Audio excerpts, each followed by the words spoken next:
Good morning, dear students of class 9th. Today we will read the lesson in the Kingdom of Fools. Previous days we have read that how wall fell and the thief killed. Now the dancer came because Mason said that it was not my fault. One dancer girl was going jingling her ankles and I was distracted, so I built a bad wall. उसने कहा महाराज मेरी कोई गलती नहीं है, मैं जब बजा रहा था तो एक नर्तकी जा रही थी अपने पायलों के छनक के साथ और मेरा दिमाग फट गया. So you did walk up and down with your anklets jingling. You were young and you distracted him. राजा ने कहा तुमने गलती किया है, तुम अपने पायलों को छनकाते हुए जा रही थी, ये डिस्ट्रैक्ट हो गया और इन्हें गलती वाली बना दी. Student please associate with your book. I am reading the text, please listen to me. It has fallen on the poor burglar and killed him. इसने उस सेन लगाने वालों से गिर पड़ी दीवार और मर गया. You have killed an innocent man. तुमने एक निर्दोष आदमी का कत्ल किया. You will have to be punished. तुम्हें दंडित होना होगा. She thought for a minute and said my lord wait. I know now why I was walking up and down the street. I had given some gold to the goldsmith to make some jewelleries for me. He was lazy scoundrel. He made so many excuses. So and he would give it now and he would give it then, so on all day. He made me walk up and down to the house a dozen times. That was when his bricklayers saw me.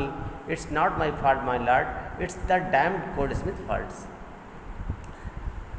उस महिला ने कुछ देर सोचा और कहा महाराज ये मेरी गलती नहीं है, मैंने कुछ सोना सुनार को बनाने के लिए आता था. वो बहुत बाजी आदमी है, उसने समय पर नहीं बनाया और मैं पूरा दिन दर्जनों बार उसके घर से अपने घर पर चक्कर मारी हूँ. इसलिए जो है इन्होंने मुझे देख लिया, ये गलती मेरी नहीं है, सुनार की है. Poor things is absolutely right. ये तो सही कह रही है. Thought the king weighing the evidence we have got the real culprit at last. अब हमें अपराधी सही मिलेगा. Get the goldsmith where is hiding at once. राजा ने कहा उस सुनार को बुला लाओ जहाँ पर भी छिप रहा हो. The king's bailiffs search for the goldsmith. Bailiffs मतलब होता है सैनिक. राजाओं के सैनिक ने गोल्ड स्मिथ को ढूंढा. Who was hiding in a corner of his shop. वो अपने दुकान के कोने में छिपा हुआ था. When he was hiding in the corner of his shop, when he heard the accusation against him, he had his own story to tell. जब उसको दोषी किया गया तो उसने अपनी कहानी बताई. उन्होंने कहा महाराज my lord, he said, I am a poor goldsmith. It's true. I made this dancer come many times to my door. I gave her excuses because I could not finish making her jewelry before I finished the rich merchant's order. They had a wedding coming and they would not wait. You know how impatient rich men are. उन्होंने कहा महाराज मेरी कोई गलती नहीं है, मैंने इसको दौड़ाया डांसर को, लेकिन वास्तव में मुझे एक बड़ी अमीर व्यापारी का ज्वेलरी बनाना था, उसके यहाँ शादी होने वाली थी. और आप जानते हैं महाराज अमीर आदमी इंतजार नहीं करते. Who is this person who kept you from the finishing this poor man's jewellery, made her walk up and down, who is disturb this bricklayer, who is made a mess of his the wall, which has now fallen on an innocent man and killed him. Can you name him. राजा ने कहा वो धनी व्यापारी कौन है जिसने तुमको रोका कि इस गरीब महिला की ज्वेलरी मत बनाओ, जिससे 3-4-10 बार आपके पास आई, जिससे कि इस ब्रिकलेयर का दिमाग डिस्टर्ब हुआ और एक निर्दोष आदमी मार डाला गया.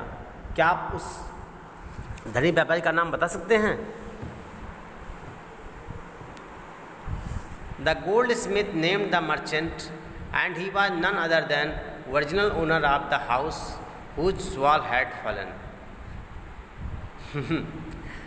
सुनार ने उस धनी व्यापारी का नाम बताया. उस धनी व्यापारी का नाम वो था जो इस घर का ओरिजिनल मालिक था. Now justice had come full circle. अब न्याय आ चुका था. Thought the king back to the merchant. अब राजा उस व्यापारी पर आया. When he was rudely summoned back to the court, he arrived crying, "It was not me, but my father who ordered the jewelry. He is dead, I am innocent." जब उस व्यापारी पर गाज गिरी तो व्यापारी चिल्लाया और रोया कि महाराज, मेरे पिता ने ज्वेलरी को ऑर्डर दिया था सुनार को, मैंने नहीं, वो तो मर चुके हैं, मैं इनोसेंट हूँ।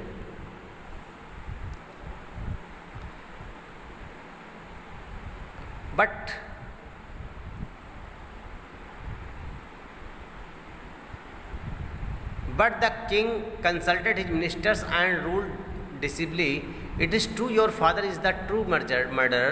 He is dead, but somebody must be punished in his place.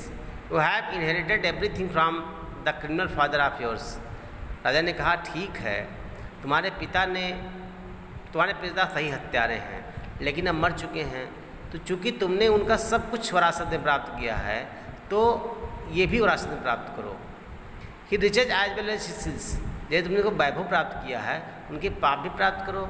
I knew at once even when I first set you on eye that you were at the roots of the horrible crime, you must die.